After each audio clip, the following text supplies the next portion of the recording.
तो hello guys, कैसे हैं? उम्मीद करते हैं कि आप लोग अच्छे होइएगा। जी हाँ दोस्तों, बता दें कि अवधेश प्रेमिया जी का कल बहुत ही बड़ा गाना आने वाला है। जी, सॉन्ग का टाइटल है दिलदार चाहे साकिर। जी हाँ, बहुत ही बड़ा लेवल का गाना है। कल सुबह अवधेश प्रेमी ऑफिशियल चैनल के माध्यम से करेंगे रिलीज। जी हाँ दोस्तों, अगर आप लोग अवधेश प्रेमी यादव जी का फैन है तो सबसे पहले इस चैनल को सब्सक्राइब कर लीजिएगा कि आने वाला वीडियो आप तक पहुँच सके। जी हाँ दोस्तों, तो इस वीडियो के माध्यम से फुल जानकारी देंगे, तो आप लोग इस वीडियो को शुरू से अंत तक जरूर देखिएगा।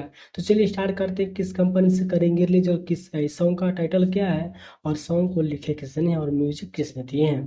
तो जी हाँ दोस्तों, तो बने रहे इस वीडियो के अंत तक। चलिए जानते हैं। जी हाँ, जिस सॉन्ग का टाइटल है दोस्तों दिलदार चाहे साकी। जी हाँ, जो कि बहुत ही बड़ा लेवल का गाना है, दिलदार चाहे साकी। जी हाँ, लिखे हैं राइटर विक्की विशाल और म्यूजिक दिए हैं जगदीश माही। जी हाँ, कल सुबह 7 बजे अवधेश प्रेमी ऑफिशियल चैनल के माध्यम से करेंगे रिलीज। जी हाँ दोस्तों, तो चलिए मिलते हैं नेक्स्ट वीडियो में।